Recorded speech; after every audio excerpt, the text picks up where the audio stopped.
자, 단원명이 어떻게 되냐면 진화와 지금 쌤 적는 게 화면에 보여? 네. 좋습니다. 생물 다양성입니다. 맞죠?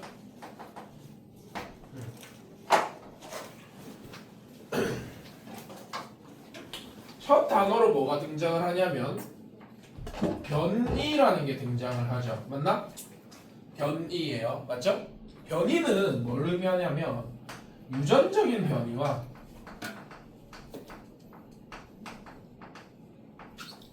그 다음에 비유전적인 변이가 있어요. 맞나?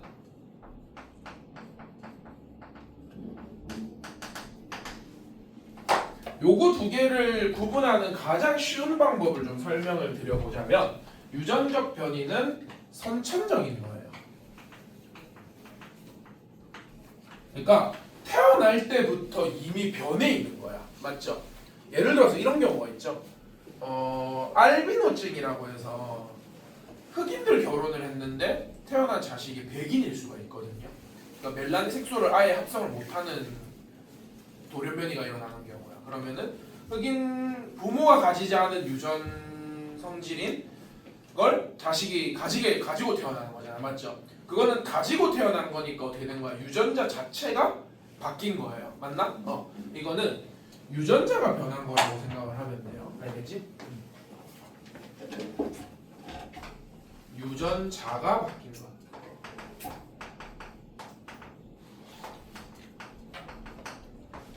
이렇게 기억을 해주셔야 되고, 비유전적인 변이는 가지고 태어난 건 아니에요. 가지고 태어난 건 아닌데 이제 살다 보니까 후천적으로 얻게 되는 형질입니다. 뭐가 있을까? 쌍꺼풀 수술 맞나요? 자다 왔니? 유연아? 아니 앞에 학원 끝나고 밥 먹고 바로 바로 왔어? 좋습니다. 그렇죠? 후천적으로 얻게 되는 형질이야. 맞죠?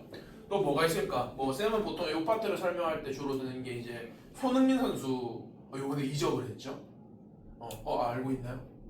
축구를 좋아하십니까, 수현이? 그런 건 아니고 이적한 것만 알고 있나요? 손흥민 선수가 원래 보통 사람은 오른발잡이잖아요. 맞지? 오른발로 드리블하고 오른발로 슛을 찬단 말이죠. 근데 이제 손흥민 선수가 이제 그 자기 어떤 무기로 삼는 게 양발을 다 쓰죠. 드리블할 때도 양발 쓰고 슛도 오른발 50% 왼발 50% 거의 대등한 비율로 쏜단 말이죠. 그 왼발로 슛을 쏠 수 있는 거는 선천적으로 가지고 태어난 게 아니에요. 맞죠? 후천적인 학습을 통해서 계속 익숙하게 가진 거란 말이야. 맞죠?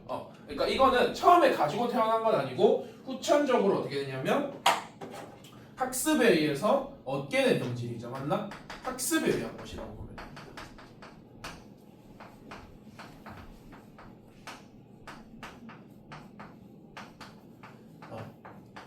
자, 그래서 요 두 개의 가장 중요한 지점을 하나 짚어보자면 이 친구는 유전적인 변이는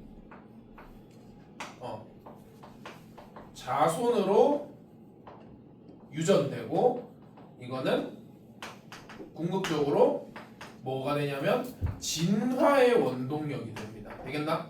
진화의 원동력이 된다. 자, 변이라고 했을 때 유전적 변이만이 진화의 원동력이 됩니다. 비유전적인 변이, 이 학습에 의한 것은 자손으로 유전될까 안 될까? 예를 들어서 손흥민 선수가 나중에 아들을 낳았어. 그 아들은 왼발잡이입니까? 아니죠? 손흥민이 연습을 통해서 얻어낸 왼발잡이가 자손한테 유전되진 않잖아요. 맞죠? 맞지? 맞죠? 선생님의 어떤 과학 지식이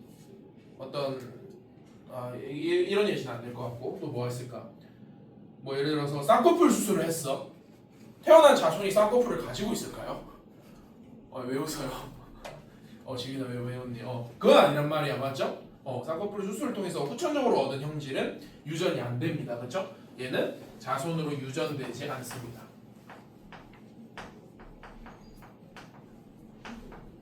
되지 않는다. 그러니까 이 친구는 진화의 원동력이 될 수가 없다라는 거죠. 되겠나? 그러니까 결국 중요한 것은 진화의 원동력이 되는 것은 누구밖에 없다? 유전적인 변이밖에 없다라는 것을 여러분들이 기억을 해주시면 됩니다. 이때 요 비유전적인 변이에 대해서 쌤이 약간 추가 설명을 해보자면 여기서 가장 많이 나오는 게 여러분들 책에도 가볍게 좀 언급을 해놨을 건데 19페이지 오른쪽 짝투리 보면은 5번 해가지고 라마르크의 뭐라고 되어 있죠? 그렇지. 라마르크의 용불용설과 비교해서 알아주면 좋아요. 라마르크의 무슨 설? 용불용설이야. 용불용설. 자, 용불용설이 뭐냐면 용 사용하다 할 때 용자고요. 불용 파이어 드래곤이 아니야. 맞죠? 사용하지 않는다 할 때 불용이에요. 세연이 어서 오세요. 여기 센터에 앉아도 될까? 저기 여기 앉을래요? 여기 앉을래요? 이거 마이크 이거 카메라 건들지 말고 좋습니다.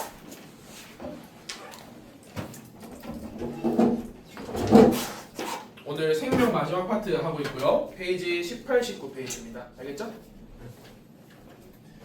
라마르크의 용불용설은 뭐냐면 이 용이 사용하다 할 때 용자고 불용이 사용하지 않는다 할 때 불용이에요. 그러니까 사용하는 것은 계속 사용해서 익숙해지다 보니까 그 능력이 올라가는 거고 사용하지 않는 것은 사용을 안 하니까 계속 퇴화하는 거야. 맞죠?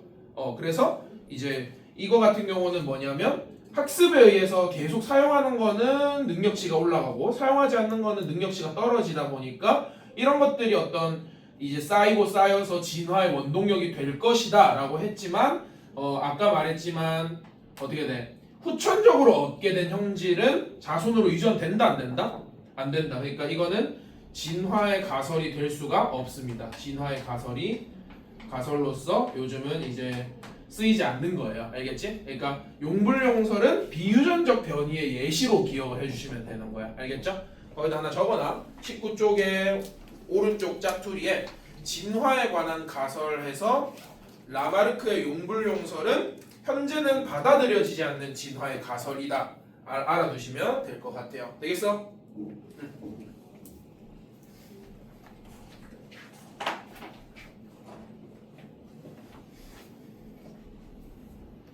여기 기억을 해주셔야 됩니다.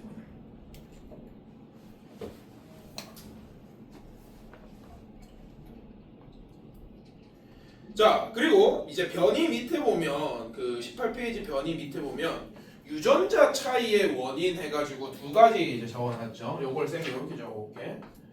이 유전적 다양성의 원인이죠. 다양성의 원인으로 두 가지를 좀 제시를 하면 이렇게 제시를 할 수 있을 것 같아요. 첫 번째, 돌연변이. 첫 번째가 돌연변이고 두 번째가 뭐라 적혀 있어 책에? 생식세포의 조합이라고 되어 있죠. 그대로 적어볼게요. 생식세포의 조합.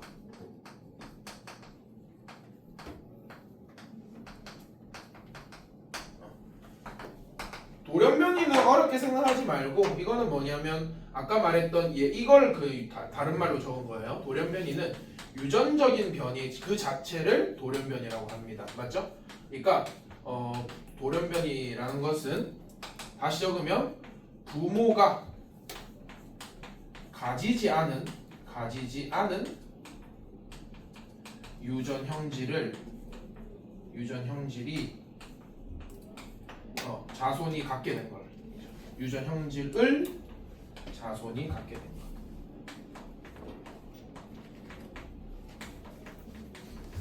그러니까 부모로부터 유전자를 절반 받아가지고 이제 자손한테 전달이 되는데 하필 부모로부터 이렇게 전달 받을 때 어떤 우연이죠. 돌연변이라는 건 늘 우연이거든요. 우연으로 뭐가 변이가 살짝 일어난 거야, 맞죠? 유전자의 변이가 살짝 일어나서 부모가 가지지 않은 유전 형질을 자손이 갖게 된 거야. 이거는 유전적 변이고 이 자손의 자손으로 유전이 되기 때문에 이게 이제 진화의 원동력이 된다라고 말할 수 있고 당연히 유전자가 바뀌는 것이기 때문에 어떤 유전적인 다양성의 원인이 될 수 있다라는 거죠. 두 번째는 뭐 어렵게 생각 안 해도 돼요. 생식세포의 조합이라는 것은 뭐냐면 우리가 아버지의 유전자를 100% 물려받나요? 아니죠. 어머니의 유전자를 100% 물려받는 것도 아닙니다. 맞죠? 어떻게 돼? 반반씩 물려받는 거잖아. 맞죠? 그러니까 사람이든 뭐 이런 어떤 유성생식을 하는 모든 동물은 누군가 유전자를 100% 물려받는 게 아니라 부모의 유전자가 섞이는 거잖아요. 맞죠? 그러니까 부모의 유전자가 50% 그러니까 절반씩 섞이는 현상 자체 그 자체를 의미합니다. 섞이는 현상이죠. 이해되겠나? 그러니까 우리가 이제 사람은 세대를 거듭할수록 어떤 유전자의 조합이 매우 다양해질 수밖에 없는 거지. 맞죠? 그래서 요거에서 책에 없는 내용을 조금 설명을 해줄게. 뭘 설명을 좀 해줄 거냐면 짜투리 설명인데 유성생식과 vs 무성생식이라는 게 있어요. 요거를 좀 알아두셔야 됩니다. 자, 어떤 차이냐? 유성생식은 말 그대로 성이 존재하는 거예요. 남자, 여자가 존재하는 거고 무성생식은 성이 있다 없다? 성이 있다 없다? 없다야. 맞죠? 유성생식은 남자 절반, 여자 절반. 그러니까 부모로부터 절반씩 섞여서 유전적 다양성이 어때? 매우 높아요. 세대를 거듭할수록 남자, 여자가 반반 섞이는 자손이 태어나면 태어날수록 유전적인 조합이 매우 다양해지는 거야. 맞죠? 근데 무성생식 하면은 뭐냐면 대표적으로 누가 있냐면 무성생식의 대표적인 예시가 누가 있냐면은 뭐 아메바 같은 애들 맞나? 아메바, 뭐 집신벌레 이런 단세포 생물들 있죠. 얘네들은 성별이 없어요. 남자 여자가 없단 말이야. 맞죠? 아메바 어떻게 생겼어요, 여러분들? 그느적하게. 본 적 있나요? 언제 봤어요, 아메바를? 인터넷에서.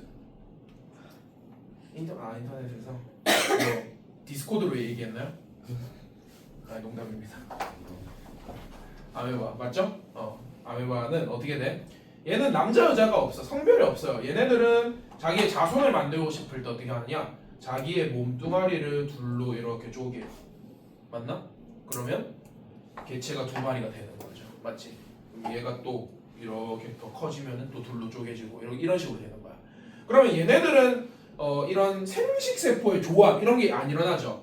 우리는 정자와 난자가 만나서 이게 엄마 거 아빠 거 절반이 만나서 새로운 조합이 생기지만 얘네는 지 몸뚱아리를 둘로 나뉘기 때문에 자손의 유전자나 원래 부모의 유전자나 어때요? 100% 똑같단 말이야. 맞죠? 그러면 이거는 유전적인 다양성이 높아져? 안 높아져? 안 높아지는 거죠. 그러니까 얘네들은 부모와 형질이 똑같다. 부모와 형질이 같다. 즉 유전적인 다양성이 높지 않다라는 거죠. 유전적 다양성이 높지 않다. 다양성이 낮습니다. 괜찮나? 이렇게 기억을 해주셔야겠죠. 준서 이해되나? 좋습니다. 그러면 이 우리 사람 이제 뭐 요것도 예시 좀 적어줄까? 요건 뭐 많죠. 사람도 남자 여자가 존재하고 대부분의 우리가 눈에 보이는 이제 거시적인 동물들은 다 성별이 존재합니다. 뭐 강아지, 고양이 맞죠? 하다못해 코끼리 뭐 이런 것들 맞죠? 식물들도 이제 암술 수술이 존재한단 말이야. 맞죠? 여러 가지 이제 식물은 근데 좀 웃긴 게 자가교배라는 것도 가능하거든요. 한 꽃봉오리 내 암술과 수술이 있으면 지들끼리 막 교배를 하기도 해요. 맞죠? 그런 경우에는 이제 유전적 다양성이 높아지진 않는데 어찌됐든 성별이 존재하면은 되게 이제 유전적인 다양성이 높은 방향으로 생식이 일어나게 되는 거죠. 그렇죠? 요거 두 개 이제 비교 한번 해 주시고요.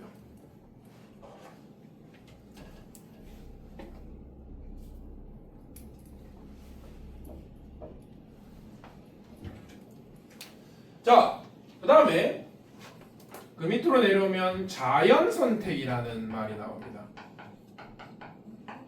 자, 여기서 조금 민감한 주제를 좀 얘기를 꺼내야 될 것 같은데 혹시 기독교이신 분? 이거 나 여기 수업하면 안 될 것 같아. 되게 잠깐만. 학문이에요. 그러니까 어떤 나의 의견이라기보다는 생명과학이라는 학문에서 배우는 주제인 거야. 그러니까 진화론을 설명을 할 건데 나 진화론 듣기 싫다. 형은 괜찮지?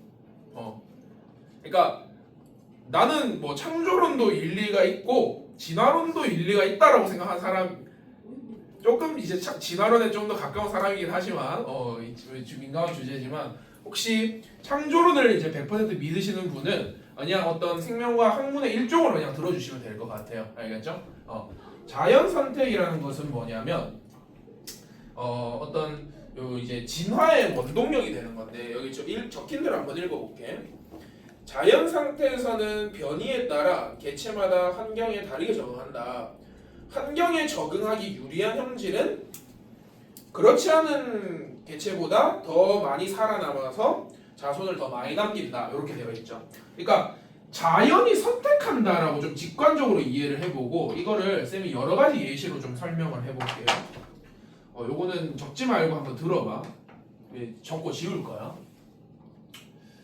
재밌는 예시를 한번 들어보자. 쌤이 그냥 막 만들어 볼게요. 김민규가 이렇게 있어. 왜 웃어요?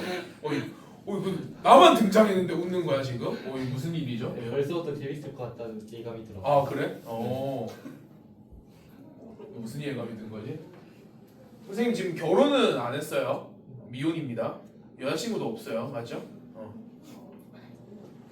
그래도 미래 와이프가 있을 수 있겠죠. 맞지? 없으려나? 모르겠어. 자손을 많이 놓겠죠. 맞나? 거의 뭐 내가 봤을 때 이 정도면은 국가 유공자야. 애국자죠. 괜찮죠? 뭘 세 또 야. 와 축구 단 하나 안 줘도 돼. 그럼요. 예, 축구단 만들 겁니다. 맞아? 요렇게 나왔어. 괜찮나? 쌤 와이프가 좀 고생해야겠죠? 쌤도 고생해야 돼요. 자, 이걸 이제 뭐라고 부르냐면 과잉 생산이라고 부릅니다. 괜찮아? 아예 생명과학적 용어야. 보면 어떻게 돼 있냐면 여러분들 그 19쪽 제일 위에 보면 그 표에 보면은 첫 번째가 과잉 생산이라고 보이죠? 맞지? 과잉 생산을 해요. 그러면 반드시 이 중에는 어떤 이제 유전자가 이제 나랑 와이프랑 섞여서 제대로 들어간 케이스도 있지만 이거 유전적인 변이, 돌연 변이가 일어난 케이스도 있어요. 하필 막내 아들이 뭘로 태어났냐면 막내 아들이 털복숭이로 태어난 거야. 돌연 변이죠. 쌤은 분명히 털이 많이 없어요. 쌤 와이프도 털이 많이 없겠죠. 난 잘 모르겠어. 지금 와이프가 없으니까. 근데 이제 부모의 형질을 안 물려받고 돌연변이로 인해서 얘가 털복숭이로 태어날 때부터 털이 많았던 거야. 어느 정도 수준이냐면 거의 침팬지 수준으로 털이 많은 거죠. 괜찮죠? 이거 돌연변이가 무궁무진하단 말이야. 뭐 어떻게 일어날지 모르는 거야, 맞죠? 자, 그랬더니 이제 요렇게 된 상황에서 뭐가 찾아오냐면 이 지구에 갑자기 빙하기가 찾아와요. 빙하기가 딱 찾아오는 거야, 맞죠? 이 자연이죠. 빙하기라는 자연이 찾아오는 거야. 매우 이제 일반적인 사람은 살아남기 힘든 어떤 환경이 되겠죠, 맞나? 그랬더니 이 환경에서는 누가 살아남기가 쉽죠? 털복숭이. 그렇지. 그러면 살아남기 힘든 사람들은 어떻게 되겠어? 죽겠죠. 다 죽어요.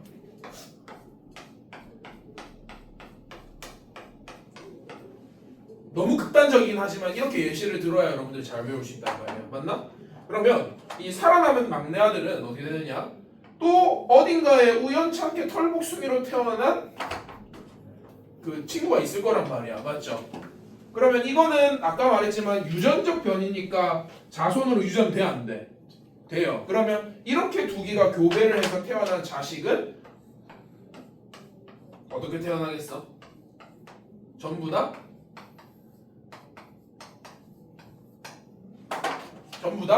털복숭이. 그렇지. 털복숭이로 태어나겠지. 뭔 말인지 알겠어? 그러니까 이 혹독한 환경에서 선택받은 자들만 유전자를 후세대에 남길 수 있다라는 거야. 맞죠? 이게 자연 선택이고 이로 인해서 털이 없는 인간들은 멸종을 하고 털복숭이 인간들이 지구를 점령하는 어떤 진화의 형태를 보이게 되는 거죠. 맞지? 그게 이 표에 나와 있는 거예요. 어떻게 되겠어? 과잉 생산과 변이, 생존 경쟁. 지금 쌤이 생존 경쟁을 예시를 포함 안 시키긴 했는데 넣어주시면 좋고 여기서 어떤 이 자연이 선택하는 결과가 나온다. 자연 선택으로 인해서 이게 후세대로 유전되면서 진화가 된다라는 거야. 좀 극단적인 예시인데 알아듣겠죠? 물론 이게 한 세대에 갑자기 이렇게 막 되진 않아요. 쌤이 지금 예시로 든다고 이렇게 하긴 했지만 보통 이 일련의 과정은 수백만 년에 걸쳐서 매우 긴 시간에 걸쳐서 일어납니다. 맞죠? 걸쳐서 일어난다. 그래가지고 이걸 제일 먼저 제시한 사람이 누구냐면은 이제 이 진화와 관련해서 진화론을 제일 먼저 제시한 사람이 누구야? 다윈이라는 사람이죠. 맞지? 아마 옆에 짜투리에 있을 거예요. 다윈의 진화론이죠. 맞죠? 다윈의 진화론인데 요게 이제 다윈이 처음에 이 시대를 좀 잘못 타고난 사람이죠. 이 시대에는 조금 종교가 어떤 주류를 이루던 시대였고 다윈이 진화론을 이제 논문으로 발표를 했을 때 매우 억압을 받았죠. 우리의 조상이 침팬지라고 이러면서 이제 매우 억압을 받았고 그때 이제 떠돌던 그림이 뭐야? 침팬지 몸뚱아리에다가 다윈 얼굴 넣어놓고 맞죠? 이렇게 그런 식으로 조롱을 받은 그림이 있죠. 맞나? 혹시 본 적 있는 사람? 지금 본 적 있어? 맞죠? 이제 그때 이제 굉장히 어떤 핍박을 받고 조롱을 많이 받았는데 지금은 어떤 하나의 이론으로서 생명과학에서 배우고 있단 말이야. 맞죠? 다윈의 진화론이야. 근데 이 진화론의 과정, 일련의 과정은 어떻게 된다? 과잉 생산이 먼저 나오고 과잉 생산과 어떤 이 과정에서 돌연변이가 일부 일어날 수 있다. 맞죠? 그리고 과잉 생산이 되면 얘네들은 어떤 이 환경에서 살아남기 위해서 생존 경쟁을 하게 될 것이고 이 생존 경쟁에서 그 자연에서 살아남는 애들, 그러니까 자연에 살아남기 쉬운 형질을 가진 애들이 자연으로부터 선택을 받았다. 이걸 자연 선택이라고 하고 이 과정에서 뭐가 일어나는 거야? 유전과 진화가 일어나게 되는 것이죠. 맞지? 유전과 진화가 일어나게 되는 거죠. 이런 예시가 아니더라도 이제 책에 나와 있는 예시를 보면 밑에 기린으로 예시가 되어 있죠. 맞지? 뭐라 했냐면 처음에는 목 짧은 기린과 쌤 기린 한번 그려볼까요? 기린이야. 맞죠? 목 긴 기린이 이렇게 있을 거야. 맞나? 너무 차이가 심하죠? 괜찮아요. 이렇게 차이 심해야 돼. 자, 이때 나무가 이렇게 있어. 뭐 이렇게 키 큰 나무도 있고 키 작은 나무도 있겠죠. 맞지? 여기 있다라고 할 때 얘는 뭐만 먹을 수 있어요? 요것만 먹을 수 있죠. 밑에 바닥에 있는 풀이나 뜯어먹고. 맞죠? 얘는 뭐 먹을 수 있어? 이것도 먹을 수 있고 이것도 먹을 수 있는 거야. 맞죠? 누가 더 살아남기 쉬운 그 개체야? 왼쪽이야 오른쪽이야? 그렇지. 목 긴 기린이야. 맞죠? 그러면은 태어났을 때 기린의 목은 처음에 결정돼서 태어나요. 선천적인 거야. 항상 태어났을 때 어떤 애들은 목이 짧거나 어떤 애들은 돌연변이로 인해서 목이 길게 태어나는 거야. 맞죠? 그러면 얘네들이 각자 살다가 이제 생존 경쟁을 하는 거죠. 먹이를 누가 더 쉽게 얻느냐 했을 때 얘는 쉽게 못 얻고 얘는 쉽게 얻어. 여기도 먹어요. 그러면 얘는 이제 점점 시간이 축적되면 축적될수록 점점 도태되겠죠. 그리고 살아남는 애들이 얘가 자손을 많이 낳을 거 아니야. 맞죠? 그러면 점점점 기린의 목은 어떻게 되는 거야? 길어지는 거예요. 맞죠? 그런 식으로 이제 자연이 선택을 하게 되고 살아남는 애들이 유전을 통해서 자손을 남기기 때문에 목 긴 기린만 살아남는 거죠. 맞지? 그러니까 이거는 그냥 영상 녹화 중이라서 하긴 좀 그런 말인데 차은우가 유전자를 많이 남겨야 아 좀 그런가? 후세대 어떻게 되겠어? 조금 이제 미남 미녀의 비율이 올라가겠죠. 맞나? 그게 이제 일종의 어떤 뭐야 생존 경쟁에서 자연 선택을 당한 케이스라고 보시면 돼요. 맞죠? 좋습니다. 뭐 그런 식으로 좀 이해를 해주셔도 될 것 같네요. 알겠나? 넘어갑시다.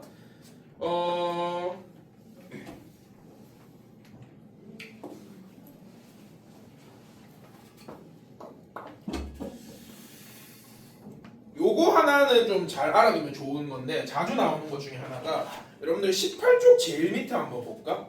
18쪽 제일 밑에 보면 예시해가지고 난모양 적혈구 빈혈증이라고 보여요? 맞죠? 이게 뭔지 좀 설명을 해줄게. 이거 좀 많이 나오는 예시거든. 우리가 일반적으로 우리 대한민국 사람들은 난모양 적혈구 빈혈증 환자 비율이 좀 많이 적어요. 거의 없어. 정상 적혈구는 이렇게 원반 형태의 이쁜 적혈구 모양이고요. 난모양 적혈구 빈혈증이라는 거는 적혈구가 이렇게 생겼어. 무슨 모양이요? 난 모양이죠. 맞지? 적혈구의 역할이 뭐냐면 산소 운반이거든요. 우리 온몸 구석구석에 산소를 운반하는 역할을 해요. 근데 당연히 누가 산소 운반을 잘하겠어? 얘가 잘해요. 얘는 산소 운반 능력이 떨어져요. 그래서 난모양 적혈구는 항상 뭐를 동반하고 사냐면 빈혈 증상을 동반하고 살아요.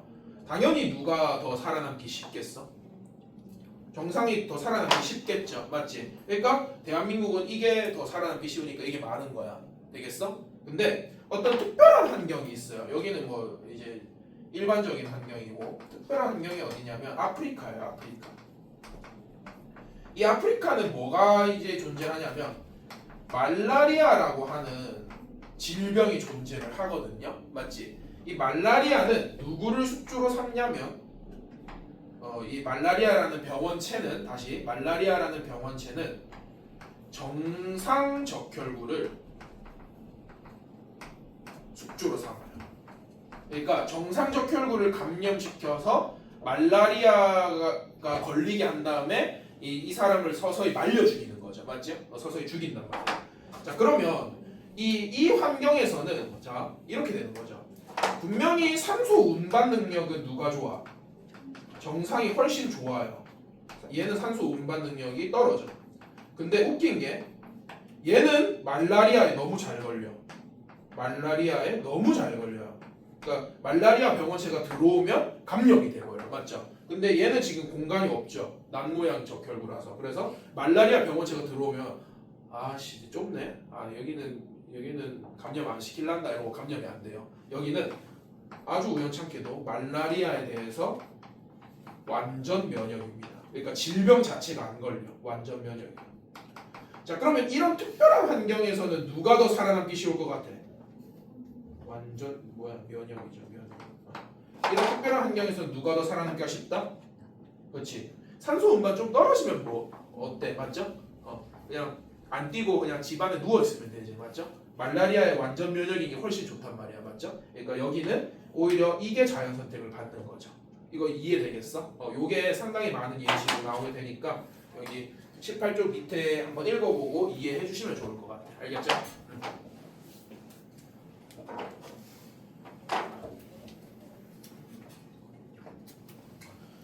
요거 윤성아 이해되나? 혹시 불편하니? 진화론? 아니요. 아 괜찮아? 나 진화론 좀 불편하다. 이렇게 손들라고 하면 손들기 좀 그렇죠. 맞죠? 현우 진화론 괜찮나? 불편하진 않나요? 알겠습니다. 지민이 괜찮아? 근데 지금 되게 불편한 표정인데 저런 걸 왜 믿지 이런 표정 하는데요? 아닙니까? 농담이었고요. 주혜 괜찮나요? 좋습니다. 세연이 종교 있니? 무교? 주혜 기독교라 했나 방금? 지민이도 기독교? 현우 기독교? 윤성이 기독교? 무교예요? 무교야? 기독교. 오 그렇구나. 기독교 비율이 좀 상당하네요. 선생님은 무교거든요. 선생님. 그렇죠. 자 넘어갈게요. 여러분들 다음 페이지 넘어가 봅시다. 20쪽 볼까? 자, 자연 선택과 생물 다양성. 요거는 좀 적지 말고 책에 있는 거 읽어보자. 예시로 나온 게 뭐냐면 이게 이제 갈라파고스 군도의 핀치새거든요. 요렇게만 좀 적어줄까? 갈라파고스 군도.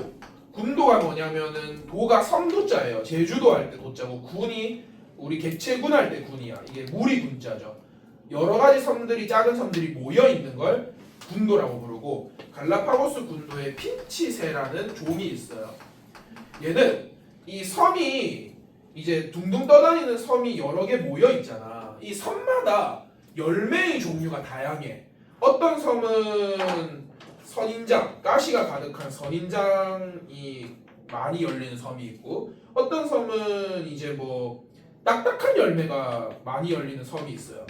그러다 보니까 이제 이 핀치새가 이 섬에 이제 고르게 분포할 거 아니야, 맞죠? 이게 오랜 시간 누적되면서 어떤 현상이 일어나냐면 선인장 열매가 열리는 곳에서는 이 핀치새들이 자연 선택을 어떻게 받냐면 가시에 안 찔리고 선인장을 쪽쪽 이게 찔러 먹을 수 있는 부리가 길고 뾰족한 모양으로 생기게 돼요. 그러니까 이게 자연 선택을 받은 거고 딱딱한 열매는 핀치새들이 먹으려면 어떻게 해야 돼? 이 딱딱한 열매의 겉부분을 혼자 깨 먹어야 되잖아, 맞죠? 그러니까 부리 모양이 굉장히 몽톡하고 단단하게 발달을 한 거야. 이런 애들이 자연 선택을 받은 거죠, 맞지? 그러니까 처음 시작은 여기서부터예요. 여러 가지 종류의 핀치새가 나와. 뭐 부리가 이렇게 생기네, 뭐 부리 모양이 막 다양하게 나와.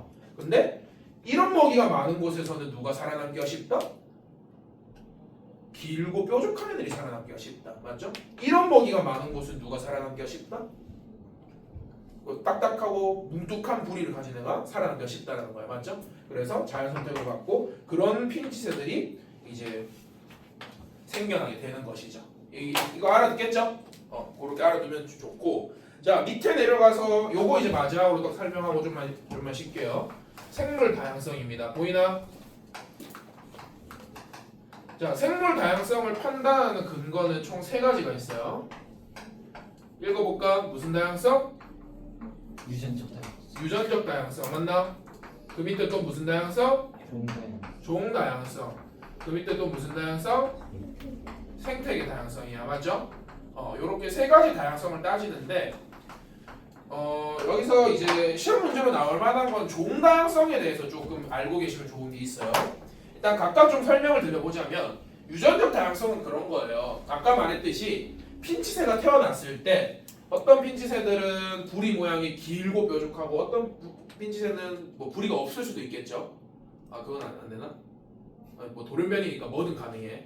그리고 어떤 핀치새는 부리가 몽톡하고 딱딱할 수도 있어. 이런 식으로 어떤 겉으로 드러나는 형질이 다양한 걸 유전적 다양성이라고 해요. 알겠나? 그러니까 얘는 한 종 내에서 한 종이야. 그러니까 종 다양성이 없는 거예요. 하나의 종 내에서 겉으로 드러나는 형질이 다양한 거예요.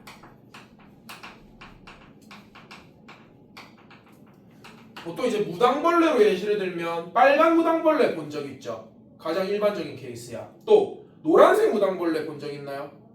그런 식으로 어떤 겉으로 드러나는 색깔이 다양한 거야, 맞죠? 강아지나 고양이도 어때? 털 색깔이 막 섞여 있는 고양이도 있고, 맞죠? 그런 식으로 다양하게 등장하는 거고, 종 다양성은 이렇게 이해하시면 돼요. 한 생태계 내에서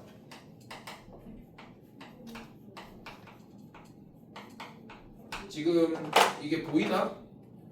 얘는 한 종 내에서 해야 되고 얘는 한 생태계 내에서 해야 돼. 한 생태계 내에서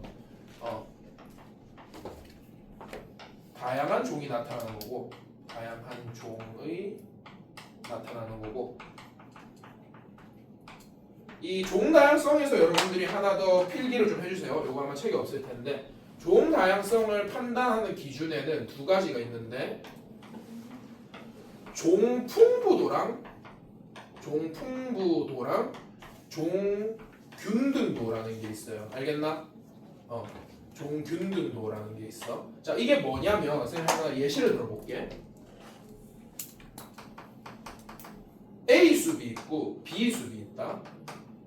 오케이? A숲, B숲이 있는데 A숲에는 은행나무가 10그루가 있어. 그 다음에 소나무도 10그루가 있어. 그 다음에 무슨 나무 있죠 또 여러분들? 나무 아무거나 얘기해봐. 무슨 나무 있어? 대나무까지 있다고? 좋습니다. 대나무도 10그루 있어. 소나무, 대나무 나왔으니까 중나무도 있어요. 또 무슨 나무 있죠 여러분? 아무거나 하나만 더. 유리만 무슨 나무 있죠? 사과. 오케이, 사과나무 좋습니다. 사과나무도 10그루가 있다. 진짜 괜찮아? 오케이, 요렇게 있어요. 그러면 지금 여기는 종이 몇 종류 있어? 네 종류가 있는 거야, 맞죠? 자, 여기도 은행나무가 하나 있어. 소나무도 2개 있어. 근데 여기 대나무가 3개 있어. 그리고 사과나무가 38개 있어. 맞나? 자, 질문이 이렇게 되는 거야. 얘네 둘의 종 다양성은 누가 더 높냐 이런 질문이 나와요. 맞죠? 그러면 이제 일반적으로 이걸 아냐 모르냐 차이거든. 일반적으로 생각했을 때 종 다양성이니까 얘도 종이 4종이고 얘도 종이 4종이니까 종 다양성은 같지 않나요? 이렇게 된단 말이야. 맞죠? 근데 종 다양성 내에는 얘만 있는 게 아니고요. 얘도 있어요. 이것도 좋아야 종 다양성이 높다라고 설명할 수 있는 거야. 이해되겠어? 그러니까 종 풍부도는 A랑 B가 같아요. 왜? 얘도 몇 종이야? 얘도 몇 종이야? 4종이야. 근데 종 균등도는 누가 더 높아요? A가 훨씬 높죠. 얘가 더 고르게 분포하고 얘는 그냥 사실 사과나무 숲이라고 봐도 되는 거야. 맞죠? 균등도는 A가 높아. 그러면 이걸 종합해서 종 다양성은 누가 높다라고 해줘야 된다? A가 높다라고 해줘야 되는 거야. 그러니까 이거는 일종의 함정 문제죠. 종수가 같다고 종 다양성이 높은 게 아니에요. 종 균등도도 늘 고려를 해주셔야 됩니다. 종 균등도까지 고려를 해줘야 됩니다. 이거 알아들었나? 오케이. 그 다음에 생태계 다양성은 말 그대로 생물이 살 수 있는 환경의 다양성을 의미하고 그 환경이라 하면 뭐가 있을까? 숲도 있고 초원, 사막, 열대 우림, 남극 극지방 맞죠? 극지방 등등등 갯벌 이런 거 있죠, 맞나? 등등 환경의 다양성을 생태계 다양성이라고 생각을 해주시면 되겠습니다. 알겠죠? 자, 바로 넘어가서 21조. 여기는 그냥 읽어보면 돼요. 생물 다양성의 감소 원인. 왜 생물 다양성이 감소하냐? 첫 번째, 우리가 자연환경을 막 파괴시켜서 도로도 짓고 하면 어떻게 돼? 서식지가 파괴되고 단편화되죠. 그리고 멸종 위기종이나 이런 거 따로 구분해서 우리가 보호하는 이유가 뭐야? 불법으로 포획하거나 남획하면 종이 줄어든단 말이야, 맞죠? 그 다음에 이제 공장이나 이런 어떤 사람의 어떤 인류 활동을 해서 환경 오염과 기후 변화가 심해지면 생물 다양성이 또 줄어들고, 그 다음에 이제 외래 생물 유입.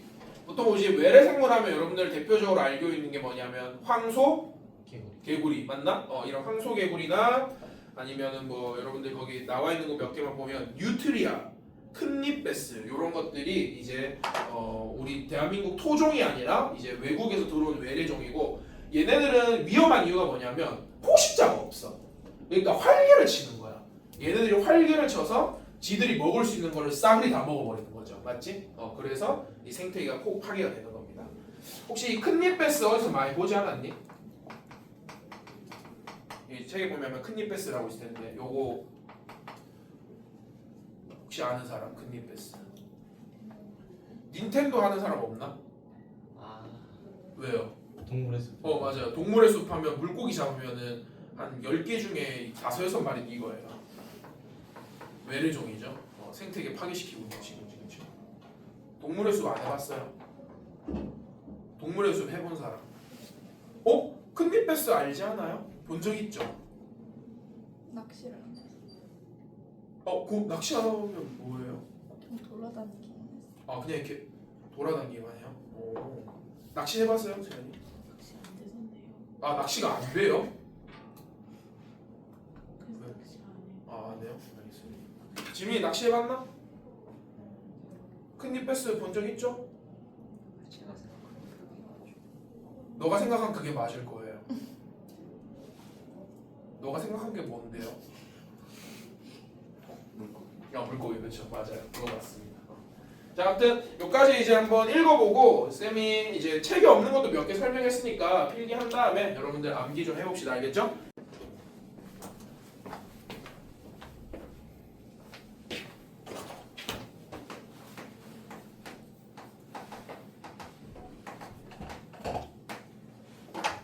자, 71, 77은 좀 가볍게 한번 가볼게요. 생태계 평형이라고 주어져 있고, 이제 그 영양 단계라는 표현을 좀 써볼게요. 여러분들 보면은 영양 단계라고 해서 이제 모든 이제 생태계 구성 요소들은 어떤 단계로 나뉘게 되는데, 제일 아래쪽 식물을 우리는 뭐라고 부르냐면 생산자라고 부릅니다. 맞습니까? 기억나지? 여러분들? 생산자 맞나요? 그 위에가 뭐죠? 몇 차 소비자? 그렇죠. 1차 소비자 맞죠? 그 위에가 몇 차 소비자? 그 위에가 몇 차 소비자? 그렇지 2차 소비자 맞나? 그 위에가 몇 차 소비자? 보통 이제 3차 소비자까지를 최종 소비자라고 많이들 표현을 합니다. 알겠죠? 3차 소비자 해가지고 이제 나뉘게 되죠. 당연히 더 위에도 있겠지만은 이제 어떤 공부를 할 때 요 정도만 기억을 해주시면 됩니다. 그러니까 단계별로 이렇게 존재할 때 우리는 요 뭐를 좀 구분을 하면 좋냐면 먹이 사슬과 먹이 그물을 좀 비교를 해서 여러분들이 좀 알아두시면 좋을 것 같아요. 자, 먹이 사슬은 뭐냐면 이게 사슬이야. 그러니까 라인이 하나밖에 없어요. 뭐 예를 들어서 식물, 여러분들 아는 식물 하나만 얘기해 보세요. 파리지.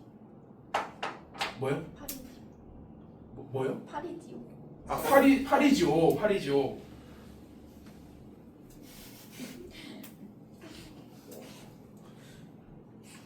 오케이, 파리지오. 파리지옥을 먹고 사는 애가 누굴까요? 파리지옥이 파리를 먹죠 보통. 얘는 누가 먹기겠어? 식물 뜯어 먹고 사는 초식 동물이 있을 거 아니야, 맞죠? 누가 있죠? 갑자기 코끼리 잠깐 이제 좀 위험해지거든. 더 위에가 올라가야 되는데 코끼리를 누가 못 먹잖아, 맞죠? 좀 단계별로 한번 가볼게요. 누가 있을까? 뭐 개구리 한번 해볼까요? 괜찮나? 개구리 괜찮나요? 개구리 잡아먹는 애 누가 있죠? 뱀. 뱀 좋다. 뱀 잡아먹는 애 누가 있죠? 오소리. 뭐라고? 오소리요? 오소리 괜찮은데 아까 지민이가 얘기했죠? 매라고 했나? 매 좋네요. 매 맞을 준비하세요. 좋습니다. 자, 여기 이제 먹이 사슬이야, 맞죠? 라인이 하나밖에 없는 거예요, 맞나? 근데 먹이 그물은 뭐예요? 다 적기 힘드니까 이렇게 이해하세요. 왜 웃어? 무슨 문제가 있죠?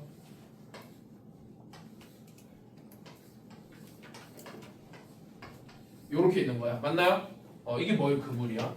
자, 요렇게 됐을 때 요 둘을 딱 비교했을 때 어느 게 생태계 평형을 유지하는 게 되게 쉬워 보여요? 먹이 사슬이야, 먹이 그물이야? 그물이죠. 왜 그러냐면 한번 생각을 해볼까? 예를 들어서 이 라인에서 요렇게밖에 지금 지구상에 생명체가 없다라고 쳐. 맞죠? 어떤 생태계에? 얘가 멸종을 당했어요. 그러면 이제 무슨 문제가 생기지? 그 다음에 누가 멸종당할까? 뱀이 먹을 게 없죠. 얘가 멸종당해. 그 다음에 누가 죽죠? 매가 죽어요. 그러니까 뭐 식물이 죽을 일은 잘 없어요. 맞죠? 어떻게 되는 거냐면 먹이 사슬은 하나가 무너져 내리면은 위에 영양 단계들이 와르르 무너져 내리는 거야. 그렇죠? 그래서 이 친구는 생태계 평형을 유지하는 게 쉽다 어렵다? 어렵다라는 거야. 생태계 평형 유지가 어렵습니다. 어렵다. 뭐 굳이 또 뭐 개구리가 멸종을 당하지 않더라도 뭐 예를 들어서 이런 거야.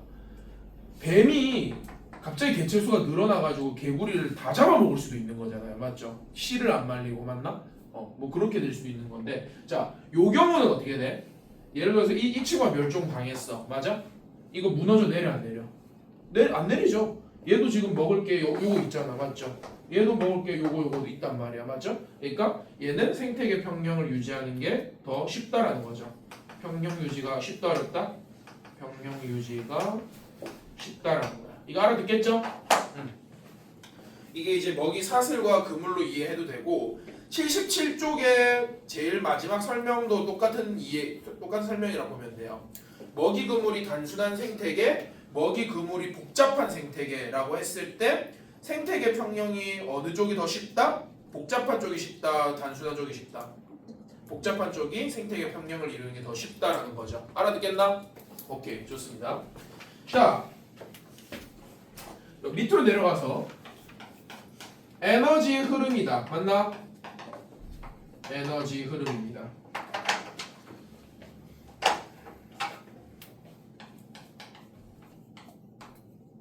요거는 좀 책에 없는 디테일한 설명을 조금만 해드릴게요.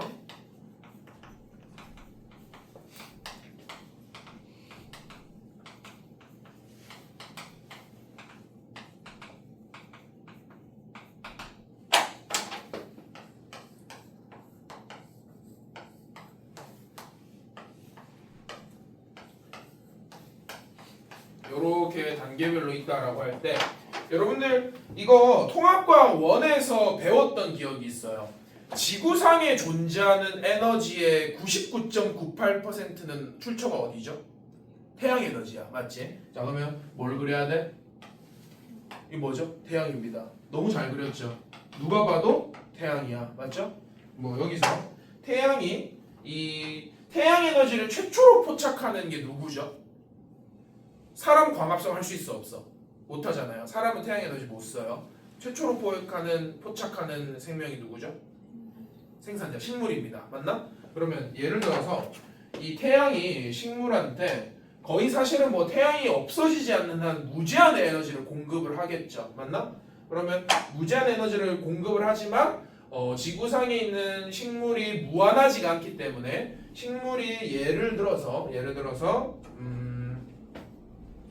1000 정도의 에너지를 생산자가 이게 받아들였다라고 해봅시다. 맞죠? 그러면 이 생산자는 요 1000이라는 에너지를 어떻게 사용을 하냐면 잘 봐요. 식물도 호흡해 안 해? 하죠. 본인이 호흡하는데 에너지를 사용을 합니다. 괜찮나요? 또 1차 소비자에게 먹혀 안 먹혀? 먹히죠. 이 먹히는 걸 피식당했다라고 해요. 포식과 피식이라고 하죠. 포식은 상위 단계가 아래 단계를 먹는 걸 포식이라고 하고 피식은 거꾸로죠. 아래 단계가 위에 단계에게 먹히는 걸 피식이라고 해요. 알아들었어? 그리고 식물 자체가 죽으면 누구한테 갈까? 죽으면 분해자에게 가겠죠. 맞나? 분해자 들어봤지? 우리 지난 시간에 했는데 분해자 기억나? 요렇게 죽은 사체는 분해자에게로 되돌아갑니다. 맞죠? 자, 이때 쌤이 그냥 숫자를 아무렇게나 한번 정해볼게요. 피식돼서 1차 소비자에게 전달된 에너지량을 200이라고 할게요. 괜찮아? 얘는 1000. 그리고 호흡할 때 쓰는 거를 한 500이라고 잡고 피식 분해자에게 죽어서 되돌아간 양을 300이라고 잡아봅시다. 괜찮나요? 그러면 피식된 양이 얼마죠? 200이죠. 괜찮나? 자, 그리고 1차 소비자도 뭐 이제 똑같은 걸 반복하겠죠. 본인이 호흡하는 데 사용하고 1차 소비자가 에너지를 들고 있는 채로 죽어서 분해자에게로 되돌아가거나 아니면 얘가 2차 소비자에게 피식되기도 합니다. 맞습니까?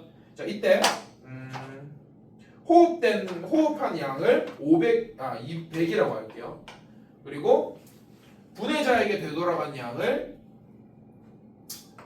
40이라고 합시다. 그러면 피식된 양 얼마? 60 되겠다. 맞죠? 지금 상위 단계로 갈수록 에너지량이 점점 어떻게 되고 있지? 줄어들어요. 이거는 당연한 국룰입니다. 왜냐하면 지가 쓰고 남은 걸 줄 거고 지가 쓰고 남은 걸 준단 말이야. 맞죠? 그러면 얘도 지가 쓰고 남은 걸 얘한테 줄 거예요. 맞나? 본인이 호흡하는 데 사용을 하고 죽으면은 분해자에게 되돌아가는데 예를 들어서 호흡하는데 30을 썼다라고 합시다. 괜찮아? 그리고 죽은 양이 6이라고 합시다. 그러면은 얘한테 얼마 가요? 24만큼 피식되는 거 맞나? 얘가 이제 최종 단계라고 했을 때, 자, 지금 여러분들 여기 영양 단계가 이렇게 4단계가 있다라고 할 때, 요거를 조금 구분할게요. 영양이 이렇게 4단계가 있다라고 할 때, 올라갈수록 증가하는 것들이 있고, 올라갈수록 증가하는 것들이 있고, 올라갈수록 감소하는 것들이 있죠. 맞나? 자, 상위 단계로 올라갈수록 감소하는 것의 예시에는 뭐가 있죠? 에너지량은 점점 어떻게 되고 있지? 줄어들고 있어요. 맞지? 에너지 총량은 줄어듭니다. 이해되겠어? 왜? 생산자가 1000이라는 에너지를 태양으로부터 받았을 때 당연히 본인이 쓰고 남은 걸 계속 올려보내기 때문에 이게 에너지 총량은 점점 줄어드는 거야. 이해되겠어요?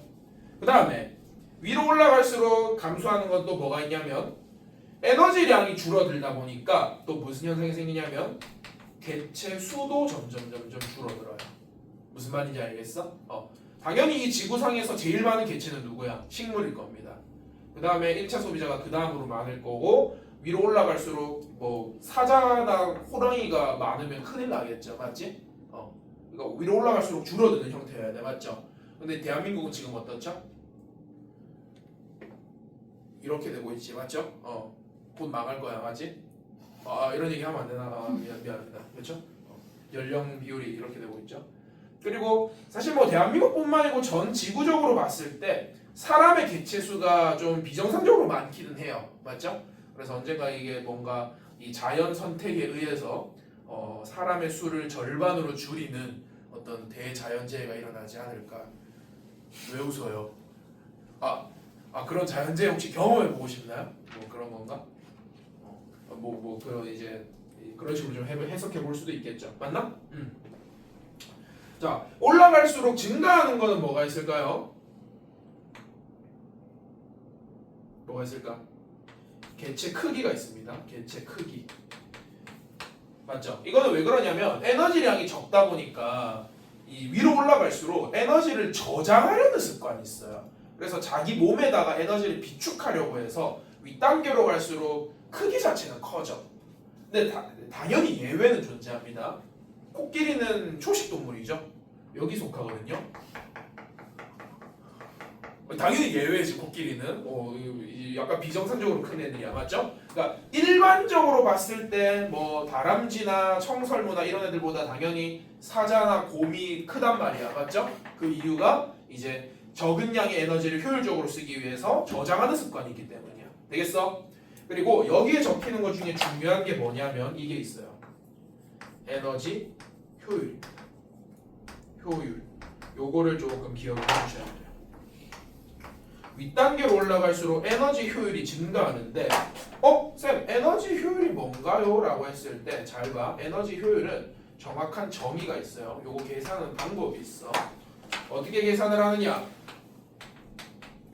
전 단계의 에너지 총량분의 현 단계의 에너지 총량을 100분율로 표현해야 되니까 곱하기 뭐 해줘? 100 해줘서 퍼센테이지로 표현을 하는 거야. 이거 이해되겠어? 요게 이제 아마 책에 없을 건데 아마 이제 생태계 파트 공부하면은 무조건 설명이 들어가는 부분이거든요.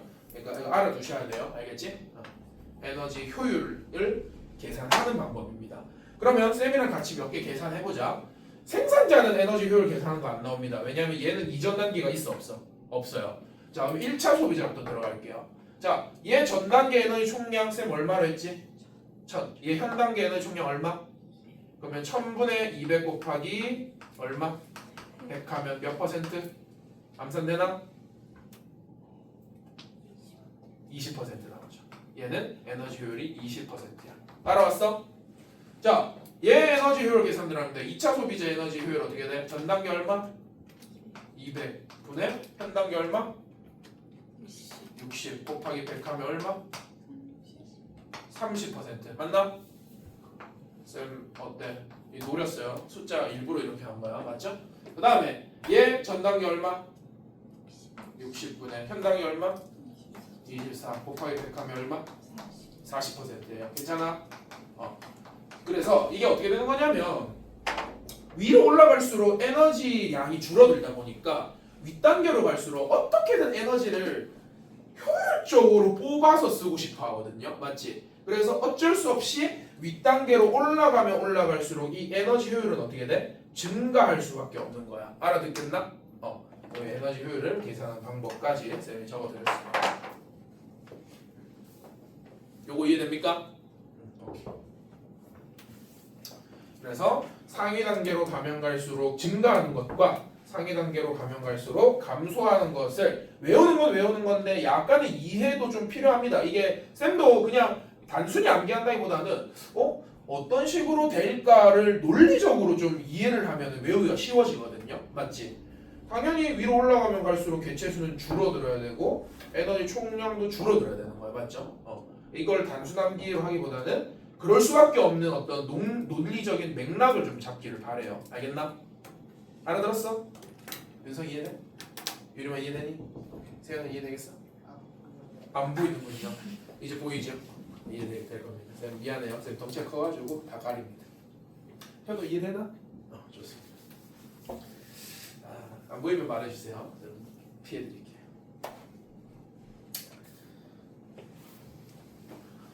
주에 이해는 좋습니다. 자, 이 하나만 딱 더하고 마무리 좀 할게요. 자, 77쪽에 나와 있는 것 중에 그 네모 박스 보여요? 스라소니와 눈신토끼 나오죠. 맞나? 이게 뭐냐면 이렇게 적어드릴게요.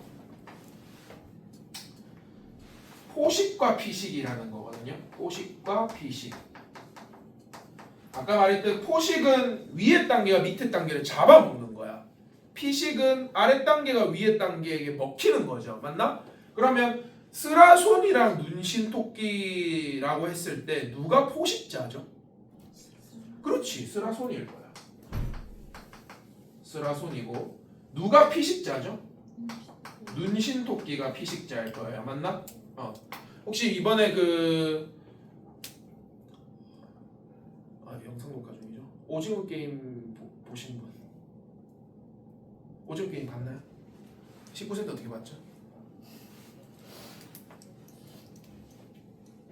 거기 보면은 그 빨간 조끼 파란 조끼 나눠서 술래잡기 하는 거 있잖아. 맞죠? 그것도 일종의 포식과 피식 아니겠어요? 잡아먹는 자와 먹히는 자. 맞죠? 유림이도 봤어? 다 봤구나. 알겠습니다.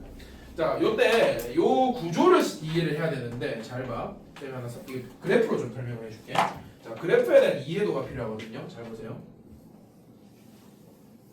자, 이런 반복적인 그래프가 나오게 됩니다.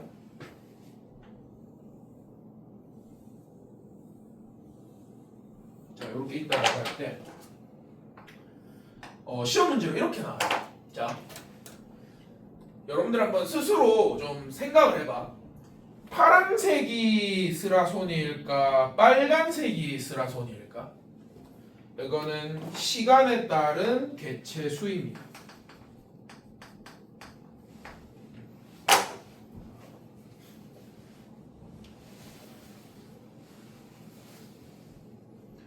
이 그래프만 보고도 빨간색이 포식자인지 파란색이 포식자인지 구분이 돼야 돼요. 지민이 뭐라고? 파란색이 뭐라고? 포식자다. 오, 파란색이 포식자다. 자, 이렇게 되는 거야.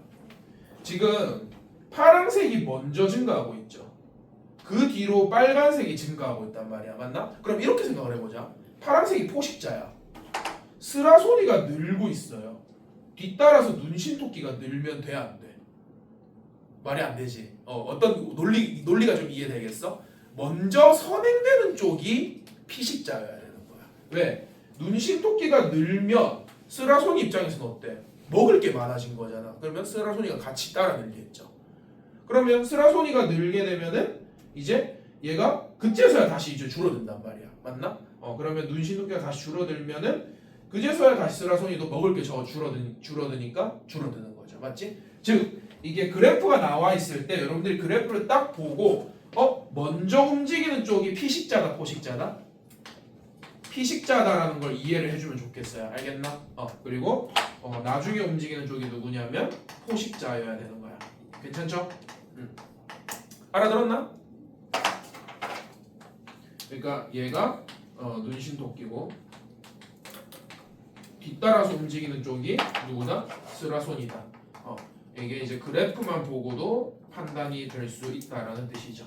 알아듣겠죠? 이렇게 기억해 주시면 돼요.